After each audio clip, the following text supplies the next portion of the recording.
বাগদাদের এক গভীর রাত। প্রদীপের মৃদু আলোয় ইমাম আহমদ বিন হাম্বল কিতাব নিয়ে চিন্তিত মুখে বসে আছেন। তার ছেলে সালেহ ঘরে প্রবেশ করলেন। বাবা, এত রাত হলো এখনো জেগে আছেন? শরীরটা তো আর আপনার আগের মতো নেই, একটু বিশ্রাম নিন বাবা। কিভাবে ঘুমাই বলো হে সালেহ? আল্লাহর রাসূল সাল্লাল্লাহু আলাইহি ওয়াসাল্লামের একটি হাদিস, এর সূত্র বা সনদটা আমাকে বড্ড ভাবিয়ে তুলছে। কিছুতেই এর সত্যতা মেলাতে পারছি না, আমার ভেতরটা ছটফট করছে। তাহলে এখন কি করবেন বাবা? আমি সিদ্ধান্ত নিয়েছি আমি সিরিয়া সফর করব। সেখানে একজন বড় আলেম আছেন, তিনি হয়তো আমাকে সাহায্য করতে পারবেন। কি বলছেন বাবা? মাত্র একটি হাদিসের সত্যতা জানার জন্য আপনি এই বয়সে বাগদাদ থেকে শামের এই দীর্ঘ, দুর্গম আর ক্লান্তিকর পথ পাড়ি দেবেন? সালেহ আমার সন্তান, আল্লাহর দিনের ইলম বা জ্ঞানের মর্যাদা যে কত উপরে তা যদি তুমি জানতে।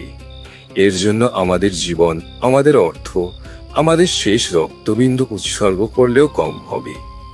আমাদের পূর্বসূরীরা যদি এই ত্যাগ না করতেন, আজকে আমরা মুসলমান হতে পারতাম? আজকে দিন আমাদের কাছে পৌঁছাতো?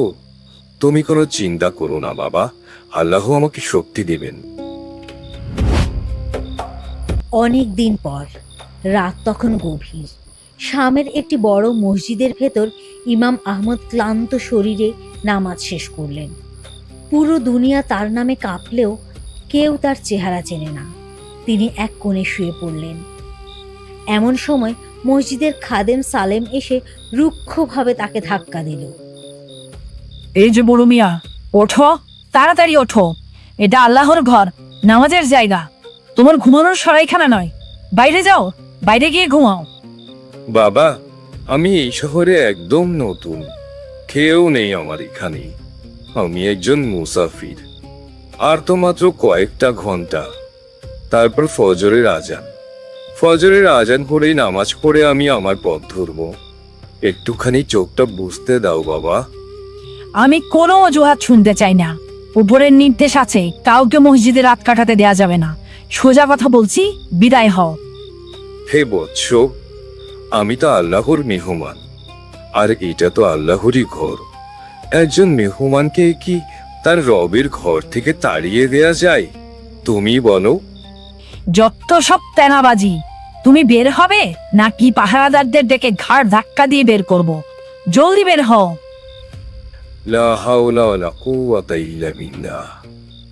আমি যদি এখন বলি আমি আহমদ বিন হাম্বল, তবে সে লজ্জায় পড়ে যাবে। কিন্তু আমার মনে অহংকার চলে আসতে পারে যে আমি কত বড় ইমাম। না, আমি আমার পরিচয় দিব না। আল্লাহর ইচ্ছায় পূর্ণ হোক। মসজিদের বাইরে খাদেম তখনও ইমাম আহমদ বিন হাম্বলকে তাড়াচ্ছিল। ওখান দিয়ে হেঁটে যাচ্ছিলেন এক মধ্যবয়সী দয়ালু রুটি বিক্রেতা। তিনি এই দৃশ্য দেখে এগিয়ে এলেন। সালেম, থামো, থামো বলছি। এ কি করছো তুমি? এই বয়োবৃদ্ধ লোকটার সাথে কেউ এমন আচরণ করে? তোমার অন্তরে কি দয়া মায়া বলতে কিছু নেই? আরে ভাই, উনি মুসাফির সেজে মসজিদে ঘুমাতে চান। আমার নিয়ম ভাঙার কোনো উপায় নেই। আপনার এতই যখন দরদ উঠছে, ওনাকে আপনার বাড়ি নিয়ে যান না কেন? আমি চাকরি খোয়াতে পারবো না।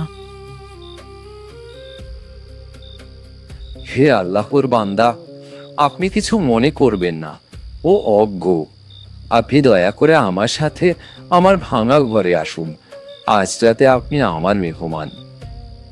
আল্লাহ আপনার মঙ্গল করুন ভাই।